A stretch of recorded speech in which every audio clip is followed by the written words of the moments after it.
नमस्कार साथियों, कैसे हैं आप सभी। जैसा कि आप सबको पता चल ही गया होगा कि DSSB हर साल की तरह इस बार भी नए साल के अंदर इन्होंने हमारे लिए एक नई रिक्रूटमेंट अनाउंस कर दी है। अंदाजा था कि साल के अंत तक आते आते DSSB वैकेंसी जरूर निकालेगी और most probable we were thinking about कि PRT की वैकेंसी निकलेगी, लेकिन PRT की वैकेंसी नहीं आई है और PGT की वैकेंसी फिर से आ गई है। इसी साल 2024 की शुरुआत जनवरी फरवरी के अंदर हमें TGT और PGT की वैकेंसीज दिखाई दी थी, जो कि बैकलॉग की वैकेंसीज थी PGT में। TGT में तो फिर भी ठीक थी, अभी तक उसका एग्जाम नहीं हुआ, लेकिन अभी फिर से 2025 की शुरुआत है और PGTs की फिर से नई वैकेंसीज हमें दिखाई दे रही है। इसका मतलब ये कतई नहीं है कि PRT की वैकेंसी नहीं आएंगी। अब जनवरी का महीना है, मैं बहुत ज़्यादा इस चीज़ को लेकर के पॉजिटिव हूँ कि आगे आने वाले कुछ दिनों में हमको PRT की वैकेंसीज दिखाई दे देनी चाहिए। नहीं होने के पीछे जो सबसे बड़ी वजह है वो भी मैं आपको इस वीडियो के अंदर बताऊंगा। फिलहाल यदि आप DSSB PGT के लिए प्रिपेयर कर रहे हैं, TGT के लिए प्रिपेयर कर रहे हैं या PRT के लिए प्रिपेयर कर रहे हैं, आज की वीडियो आपके लिए बहुत इंपॉर्टेंट हो जाएगी, क्योंकि कुछ बातें यहाँ पर जानना आपके लिए बहुत ज़्यादा जरूरी है। कुछ चीज़ें बहुत अच्छी हैं और कुछ चीज़ें बहुत ज़्यादा खराब है, जिसको लेकर के आगे आगे की हमारी बातचीत रहेगी। ये हमारा ये कल का सर्कुलर है जो कि आज इन्होंने एडवर्टाइज किया है 31 तारीख को। ये जो अभी हम वैकेंसी देख रहे हैं ये पोस्ट ग्रेजुएट टीचर की है, इसके अलावा लाइब्रेरियन की भी है। ये भी हम DSSB की ऑफिशियल वेबसाइट पे जाकर के देख सकते हैं। तो सेम जो बात मैं यहाँ पर बताऊंगा वही चीज़ वहाँ पर अप्लीकेबल है। तो फॉर्म भरने की जो डेट है वो 16 जनवरी से लेकर के 14 फरवरी तक है। तो कुल मिलाकर के एक महीने का आपको यहाँ पर गैप दिया जा रहा है। 16 जनवरी से चालू है, तो भी अच्छा खासा समय इसके लिए आपके पास है। ठीक है, वैकेंसीज एक बार देख लेते हैं, फिर एक बार एक वैकेंसीज का जो है सब्जेक्ट कम्बिनेशन वगैरह देख करके हम इसको कवर करते हैं। तो टोटल नंबर ऑफ वैकेंसीज हैं, याद होगा पिछली बार अभी जो 2024 की शुरुआत में जो PGTs की वैकेंसी आई थी उसमें 2021 का रिक्वेजिशन था, जिसकी वजह से हमने देखा था कि वैकेंसीज का नंबर बहुत कम था। इस बार ठीक ठाक नंबर है। देखिए आप यहाँ पर, जैसे अभी हम 824 की बात कर रहे हैं, ये DSSB के अंदर यदि आप हिंदी के लिए DSSB PGT हिंदी के लिए यदि आप अप्लाई कर रहे हैं, किसमें, डायरेक्टरेट ऑफ एजुकेशन के अंदर, तो 51 आपकी पोस्ट है मेल में के अंदर, और फीमेल कैटेगरी के अंदर 7 पोस्ट है, और टोटल अगर देखें तो 70 और 21 अच्छी खासी पोस्ट है। मैं कुछ बातें यहाँ पर बताना जरूरी समझता हूँ अगर आप इस चीज़ के अंदर नए हैं। DSSB जो एग्ज़ाम लेती है वो दिल्ली के अंदर जो स्कूल्स हैं उसके लिए एग्ज़ाम लेती है। ध्यान रखिएगा, इसके अंदर ऊपर जो बात लिखी हुई है वो कंबाइंड वैकेंसीज को लेके है। देखो, कंबाइंड एग्जामिनेशन को लेकर के है, इसलिए आप यहाँ पर देखेंगे तो आपको 3 नाम दिखाई दे रहे हैं। DOE, यहाँ पे DOE और ये NDMC। हर जगह NDMC में आपको नो रिक्वेजिशन रिसीव्ड दिखाई देगा। इसका मतलब ये है कि जो NDMC का मतलब न्यू दिल्ली म्यूनिसिपल कॉर्पोरेशन, जो कि सेंट्रल दिल्ली का एरिया है, उन्होंने अभी तक रिक्वेजिशन नहीं भेजा है। ऐसा हो सकता है कि जब वो रिक्वेजिशन भेजे तो वो वैकेंसी यहाँ पर जुड़ जाए। कंबाइंड का मतलब ये होता है कि यहाँ पर आपका एग्जाम एक होगा, लेकिन इसमें से प्रेफरेंस के हिसाब से आपको दोनों में से किसी भी डिपार्टमेंट में नौकरी मिल सकती है। लेकिन DOE का नाम यहाँ पर 2 बार है, तो यहाँ पर मेल है और फीमेल है, यानी कि जो DOE के स्कूल होते हैं वो लड़कों के अलग और लड़कियों के अलग चलते हैं। इस हिसाब से मेल की वैकेंसी अलग दिखाई देती है, फीमेल की वैकेंसी आपको अलग से दिखाई देंगी। तो जो एक नॉर्मल कैंडिडेट है, जैसे मान लीजिए मैं अपनी बात करूँ, अगर मैं PGT हिंदी के लिए अप्लाई कर रहा हूँ और यदि यहाँ पर NDMC के अंदर वैकेंसी होती तो मैं इसके और इसके लिए एलिजिबल होता। फर्ज कीजिए कि यहाँ पर 10 वैकेंसी है, तो 51 ये और 10 ये, और मान लीजिए टोटल यहाँ पर 20 होती, तो 70 80 90। एज अ मेल कैंडिडेट मेरे पास 90 वैकेंसी होती और एज अ फीमेल कैंडिडेट मेरे पास 41 वैकेंसीज होती। जो NDMC डिपार्टमेंट है इसके लिए मेल और फीमेल दोनों एलिजिबल है, क्योंकि ये कोएड स्कूल्स हैं। लेकिन यहाँ पर मेल मेल में ही करेगा, फीमेल फीमेल में ही करेगा। बात करते हैं अदर स्टेट्स की, तो अगर आप दिल्ली के बाहर के कैंडिडेट हैं तो ऑब्वियस सी बात है आप एकदम फुल फ्लेजेड यहाँ पर पोस्ट के लिए अप्लाई कर सकते हैं, बिना किसी दिक्कत के, बिना किसी टेंशन के। बस कैटेगरी का आपको ध्यान रखना है। कैटेगरी में यदि आप SC और ST से आते हैं तो यहाँ पर एकदम बेफिक्र हो कि आप SC और ST के अंदर अप्लाई कर सकते हैं। बिल्कुल आप अपने क्षेत्र के रिजर्वेशन का बेनिफिट यहाँ ले सकते हैं। लेकिन अगर आप OBC कैटेगरी से बिलोंग करते हैं तो ध्यान रखिएगा, अगर आपके पास दिल्ली का OBC का सर्टिफिकेट है तो ही आप यहाँ पर OBC में अप्लाई करें। अगर आप OBC हैं लेकिन दिल्ली के बाहर के हैं तो आप यहाँ पर UR में ही अप्लाई करें, क्योंकि बाद में बहुत ज़्यादा समस्याएं होती है। यदि आप OBC के कैंडिडेट हैं, किसी भी तरह का कोई डाउट है तो वीडियो के कमेंट बॉक्स में जरूर लिखिएगा, ताकि आपकी बातों को ध्यान में रख करके मैं नेक्स्ट सेशन ले लूँ, आपको कोई कन्फ्यूजन ना रहे। पोस्ट हमने देखी यहाँ पर है, इसी तरीके से आप बाकी सब्जेक्ट में देख सकते हैं। हम देखते हैं कौन कौन से सब्जेक्ट छूट गए हैं। तो देखिए, हिंदी अपने पास है ही, मैथ यहाँ पर है ही, वैकेंसीज आप अपने हिसाब से देखते रहिए। फिजिक्स आ गया, फिर उसके बाद केमिस्ट्री है, बायोलॉजी है, इकोनॉमिक्स है, कॉमर्स है, हिस्ट्री है, ज्योग्राफी आ गई, ठीक है, पॉलिटिकल साइंस है। जो पॉलिटिकल साइंस वाले ध्यान रखिएगा, केवीएस में वैकेंसी नहीं आती है, डीओई में आती है वैकेंसीज, तो जो पॉलिटिकल साइंस वाले हैं वो यहाँ जरूर अप्लाई कर ले। सोशियोलॉजी है, तो लगभग सारे मेजर सब्जेक्ट्स हमारे यहाँ पर दिए हुए हैं, तो ये पीजीटी के लिए मैं कहूँगा कि एक अच्छा मौका है, आप अच्छे तरीके से यहाँ पर अप्लाई कर सकते हैं। कैसे पढ़ाई करनी है उससे रिलेटेड चीज़ भी अभी मैं आपको आगे बताऊँगा। ठीक है, यहाँ पर जब आप अप्लाई करते हैं तो आप ये अपने पोस्ट कोड को जरूर ध्यान रखेंगे, क्योंकि ये आपके, अगर आप इस एग्जाम में शामिल होते हैं तो आपके सिलेक्शन तक, बल्कि आगे तक ये पोस्ट कोड आपके साथ रहेगा, तो इस पोस्ट कोड को जरूर याद रखें। इन्फॉर्मेशन के लिए ये चैनल को सब्सक्राइब कर बेल नोटिफिकेशन को ऑन करें। इंडिया का सबसे ज़्यादा जेन्युइन और one of the most trustable brand है, जो कि आपको एकदम सही और सटीक खबरें देता है ये। प्लस आप DSSB की ऑफिशियल वेबसाइट को किसी भी तरह के ऑफिशियल रेफरेंस के लिए चेकआउट कर सकते हैं। ठीक है, ये तो हो गई वैकेंसीज की बात। अब इसके अंदर हम आते हैं कि फॉर्म भरने की डेट वगैरह तो हमको समझ में आ गई, कोई दिक्कत नहीं है। ये ऑफिशियल वेबसाइट है, 16 तारीख की बात है, तो उसके बारे में हम बाद में चर्चा करेंगे। अब हम किसी एक वैकेंसी के अंदर चर्चा करते हैं। जो डिस्कशन हम यहाँ पर करेंगे वो सभी वैकेंसीज पर अप्लाई होती है, तो किसी एक चीज़ को पकड़ लेते हैं। जैसे कि यहाँ पर ये आ गया, पोस्ट ग्रेजुएट टीचर है, पीजीटी है, मेल। सैलरी की अगर हम बात करें तो ये आपके लेवल 8 पर आती है। 8 लेवल का मतलब है 47,600 रुपये बेसिक पे है, जो कि अगर ओवरऑल दिल्ली के हिसाब से अगर आज की डेट में सैलरी करें तो वो अराउंड कुछ भी नहीं तो अराउंड 65-70 हज़ार इन हैंड तो उसकी मिलेगी, और टोटल 80,000 के आसपास उसकी जो है टोटल ग्रॉस तो होगी ही होगी। ठीक है, चलिए, तो यहाँ पर वैकेंसीज तो देखिए सब में अलग अलग है। मेजर चीज जो आपको ध्यान में रखना है वो ये है, सबसे पहला कि अगर आपको एलिजिबल होना है यहाँ पर इस वाली वैकेंसीज के लिए, तो दो चीज का आपके पास होना सबसे ज्यादा जरूरी है। वो है मास्टर इन कंसर्न सब्जेक्ट, जिस सब्जेक्ट से आप अप्लाई कर रहे हैं उस सब्जेक्ट से आपके पास मास्टर होनी चाहिए। और दूसरा है आपके पास बीएड। इसके अंदर सबसे बड़ा बदलाव क्या है वो आप ध्यान रखेंगे। देखिए यहाँ पर अगर हम हिंदी की बात करें तो क्या लिखा हुआ है, मास्टर, अगर आप हिंदी पोस्ट के लिए हैं तो master degree in Hindi from a recognised university 50% आपके होने चाहिए, कोई दिक्कत वाली बात नहीं है। हिंदी में आपके पास होनी चाहिए और 50% आपके नंबर होने चाहिए। प्लस बैचलर ऑफ बीएड होनी चाहिए आपके पास यूनिवर्सिटी से, या फिर आपका बीए बीएड मतलब अगर इंटीग्रेटेड कर रखा है तो आप इसके लिए एलिजिबल हैं। तो दो चीज़ें कंफर्म है, पहला आपके पास मास्टर्स होना चाहिए कंसर्न सब्जेक्ट, दूसरा बीएड।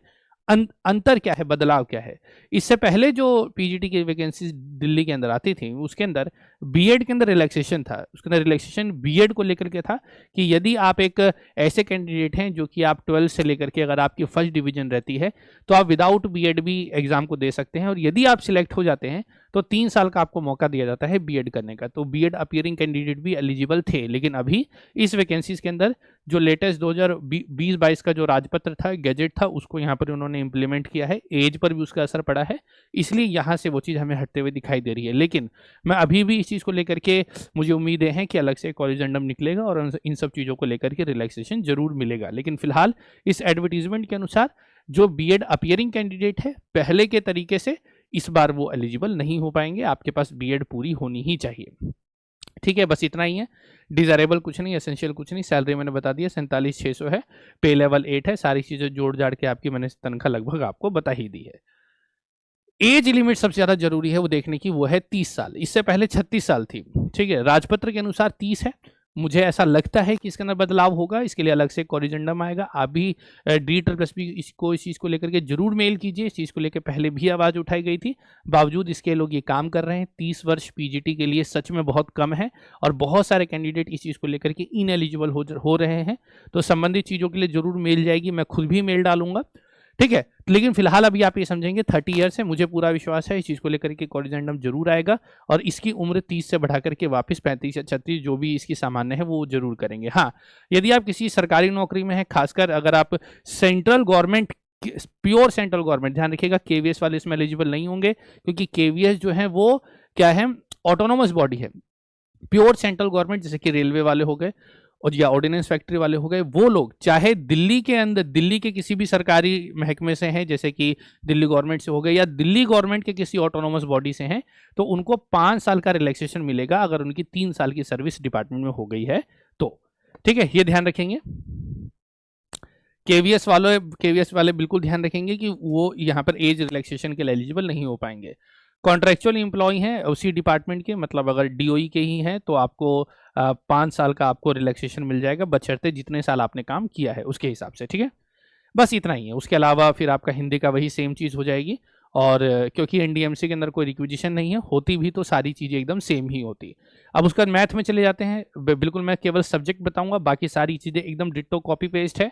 यहाँ पर देख लीजिए, मैथ में आपके पास होना चाहिए मास्टर डिग्री मैथमेटिक्स में हो जाए तो आपका काम चल जाएगा, और 50% आपके नंबर चाहिए, ठीक है, मैथ्स या अप्लाइड मैथ्स हो। फिर उसके बाद हम आते हैं फिजिक्स में, तो फिजिक्स में ध्यान रखिएगा, अगर आपकी फिजिक्स में मास्टर है, इलेक्ट्रॉनिक्स में है, अप्लाइड फिजिक्स में है, न्यूक्लियर फिजिक्स में है तो आपका काम चल जाएगा। बाकी सारी चीज़ें एकदम सेम है, उसमें किसी तरह का कोई बदलाव नहीं है, उम्र भी यहाँ पर 30 ही है। अब हम आते हैं केमिस्ट्री में, तो मास्टर डिग्री अगर आपकी केमिस्ट्री में है या बायोकेमिस्ट्री में है, दोनों ही साथी एलिजिबल होंगे। 50% चाहिए और बाकी कोई समस्या नहीं है, बाकी सारी चीज़ें एकदम सेम है। आगे चलिए, अब आता है किसके अंदर, ये है बायोलॉजी के अंदर। बायोलॉजी के अंदर देखिए, इसके अंदर काफ़ी सारे सब्जेक्ट हैं। अगर आप बॉटनी से हैं, जूलॉजी से हैं, लाइफ साइंस से हैं, बायो साइंस से हैं, जेनेटिक्स से हैं, माइक्रोबायोलॉजी, बायोटेक्नोलॉजी, मोलिकुलर बायोलॉजी या प्लांट फिजियोलॉजी में अगर आप हैं और 50% नंबर है तो आपका काम चल जाएगा। अच्छा, ध्यान ये रखना है कि अगर आप इसके लिए अप्लाई कर रहे हैं तो ध्यान रखेंगे, provided they have studied botany and zoology at graduation level. Graduation में आपके 2 सब्जेक्ट होने चाहिए। मान लीजिए कोई कॉमर्स का बंदा है, मास्टर्स उसने इनमें से किसी से कर ली तो वो एलिजिबल नहीं हो पाएगा डीओई के अंदर। बाकी सारी चीजें एकदम सेम है। उसके बाद चलते हैं हम इकोनॉमिक्स में। इकोनॉमिक्स में क्या है, बस आपका इकोनॉमिक्स या अप्लाइड इकोनॉमिक्स या बिजनेस इकोनॉमिक्स हो, 50% से आपका काम चल जाएगा। मन में हो सकता है किसी तरह के कोई सवाल हो तो आप एकदम बेफिक्र होकर के अपने सवालों को कमेंट में रख सकते हैं। यह है कॉमर्स से, अगर आप कॉमर्स से कर रहे हैं तो मास्टर डिग्री होनी चाहिए कॉमर्स के अंदर, बस और कुछ नहीं। जैसे बस एमकॉम आपका होना चाहिए, काम चल जाएगा। बाकी बीएड है, वही सारी चीज़ें हैं जो मैंने अभी आपको बता दी, बाकी सारी चीज़ें कॉपी पेस्ट। हिस्ट्री में अगर हम देखें तो इसके अंदर भी वैकेंसीज अच्छी खासी हैं। तो यहाँ पर मास्टर डिग्री इन हिस्ट्री, बस हिस्ट्री के अंदर आपकी मास्टर चाहिए 50% से, बाकी सारी चीज़ें एकदम सेम है। मेन जो कन्फ्यूजन होता है वो टीजीटीज वालों में होता है, इसमें कोई दिक्कत नहीं। ज्योग्राफी में आपके पास ज्योग्राफी से हो, आपका काम चल जाएगा। पॉलिटिकल साइंस में आपके पास पॉलिटिकल साइंस से हो, काम चल जाएगा। और बाकी सारी चीज़ें कॉपी पेस्ट। और यही मैं अगर सोशियोलॉजी की बात करें तो बस वही है, सोशियोलॉजी से आपकी मास्टर डिग्री हो, आपका काम चल जाएगा। तो ये यहाँ तक हो गई बात आपकी एलिजिबिलिटी की। अगर आपकी एलिजिबिलिटी है, मतलब कंसर्न सब्जेक्ट में अगर आपकी मास्टर डिग्री है प्लस आपके पास बीएड, कंप्लीट बीएड है, इस सर्कुलर के हिसाब से, इस एडवर्टीजमेंट के हिसाब से पास होना चाहिए। अपीयरिंग कैंडिडेट एलिजिबल नहीं होंगे, ठीक है। हाँ, ये कौन कौन से लोग पीडब्ल्यूडी में एलिजिबल हैं उनसे संबंधित हैं। अच्छा, एग्जाम की बात करें तो यहाँ पर कई तरह के एग्जामिनेशन के पैटर्न आपको दिखाई देगा। तो आपको बस ये ध्यान रखना है कि आपका जो है नॉन टेक्निकल यानी कि टीचिंग वाला जो पार्ट है, ये वाला आपका होगा। यानी कि आपका पेपर सिंपली समझिए 300 नंबर का होगा, 3 घंटे का पेपर होगा, एक साथ पेपर होगा। यानी कि एक ही बार में आपके सामने 300 क्वेश्चन आएंगे जिसको आपको सॉल्व करना है, जो कि 2 पार्ट में होगा। 100 नंबर का जनरल पार्ट होगा और 200 नंबर का सब्जेक्ट होगा। यानी कि जिस सब्जेक्ट से आपने अप्लाई किया है उस सब्जेक्ट के आपके 200 नंबर के क्वेश्चन आएंगे, और 100 नंबर का आपका जनरल पार्ट होगा जिसमें 20 20 20 20 20 20 नंबर की इंग्लिश, हिंदी, मैथ, जीके और रीजनिंग आएगी। इस तरीके से आपका पूरा पेपर होगा। 3 घंटे में आपको पूरा पेपर करना है। इसका जो ऑफिशियल सिलेबस है, इससे पहले था नहीं लेकिन अब है। इसका जो आपका ऑफिशियल सिलेबस है वो आपको D+B को ऑफिशियल साइट पे मिल जाएगा। आपको केवल ये सर्च करना है D+B, आपको ये सब सर्च करना है D+B इंडिकेटिव सिलेबस। आप बस D+B इंडिकेटिव सिलेबस सर्च करेंगे। अभी वेबसाइट बिजी है, थोड़ी देर में खुलेगी तो मैं आपको दिखाता हूँ। यहाँ पर आपको पूरा सिलेबस दिख जाएगा, उसके हिसाब से आप कंसर्न सब्जेक्ट का सिलेबस डाउनलोड कीजिए, उसको पूरा कीजिए बस। पेपर में ध्यान रखिएगा, आपकी नेगेटिव मार्किंग होती है, 1 नंबर का एक पेपर होता है, 0.25 आपकी नेगेटिव मार्किंग होती है, ठीक है।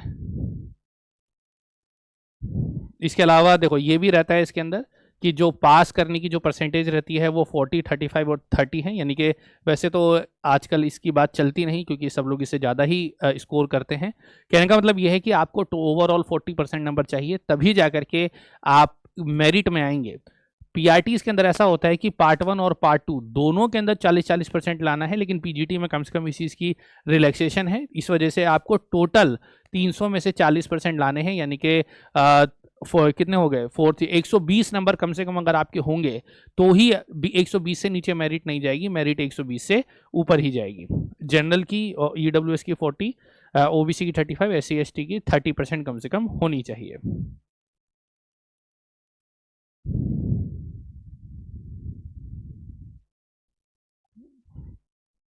बस एग्जाम का तो आ ही गया समझ में। उसके अलावा और कोई खास बात इसके अंदर है नहीं, और कुछ अगर ऐसी कोई बात होगी तो मैं साथ में बताते रहूँगा।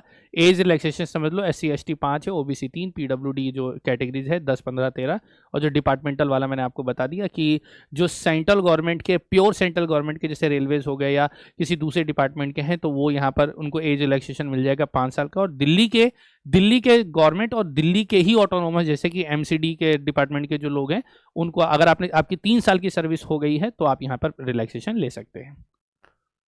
ठीक है, बस और कुछ नहीं है। बस अब बाकी सारे तो इम्पॉर्टेंट इन्फॉर्मेशन हैं, ये सब तो हम देखते ही रहते हैं।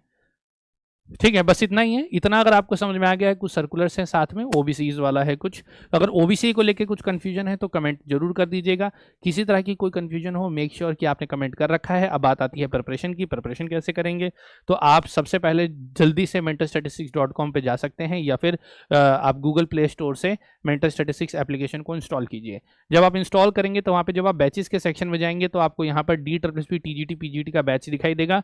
इसको आपको क्लिक करना है। ये पार्ट 1 का बैच है जिसके अंदर आपका पार्ट है यानी कि इंग्लिश, हिंदी, मैथ, रीजनिंग और जीके और प्लस CDP का जो पार्ट है वो आपका यहाँ पर कवर्ड होगा। 20 लगभग 120 नंबर का ये बैच है, तो इसको लेकर के आप उसको कवर कर सकते हैं। और सब्जेक्ट स्पेसिफिकली हम सजेस्ट करते हैं कि आप अपनी प्रिपरेशन ऑफिशियल सिलेबस से खुद ही करें। अगर संबंधित किसी सब्जेक्ट के लिए आप स्पेशली हेल्प चाहते हैं तो आप हमसे संपर्क कर सकते हैं। आपको व्हाट्सएप नंबर भी आपको वीडियो के डिस्क्रिप्शन में मिल जाएगा। तो अच्छे से प्रिपेयर कीजिए, किसी तरह का कोई कन्फ्यूजन हो सो एवरीथिंग इज देयर। फिलहाल अभी के लिए इतना ही। वीडियो को जरूर ज़्यादा से ज़्यादा अपने साथियों तक शेयर कीजिए।